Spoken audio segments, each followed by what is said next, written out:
இன்னைக்கு ஆவணி மாசம் தேய்பிறை சதுர்த்தி. இந்த சதுர்த்திய மகா சங்கடஹர சதுர்த்தி அப்படின்ட்டு சொல்லுவாங்க. இந்த நன்னாள்ல நம்ம தெரிஞ்சுக்க இருக்கிறது விநாயக பெருமானுடைய ஒரு தியான ஸ்லோகம். பொதுவாகவே விநாயக பெருமான் ஆனப்பட்டவர் தடங்கல்களை நீக்குபவர். அதனால விநாயக பெருமானுக்கு சுமுகன் அப்படிங்கிற ஒரு திருநாமமும் விக்னேஸ்வரன் அப்படிங்கிற ஒரு சிறப்பு திருநாமமும் இருக்கு. கணங்களுடைய நாயகனான கணபதிய நம்ம வழிபாடு பண்றதுனால நமக்கு எல்லா விதமான காரிய தடை நீங்கும்.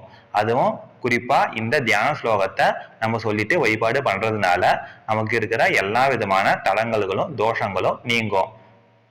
இப்ப நம்ம அந்த தியான ஸ்லோகத்தையும் விளக்கத்தையும் ஸ்கிரீன்ல பார்த்து தெரிஞ்சுக்கலாம்.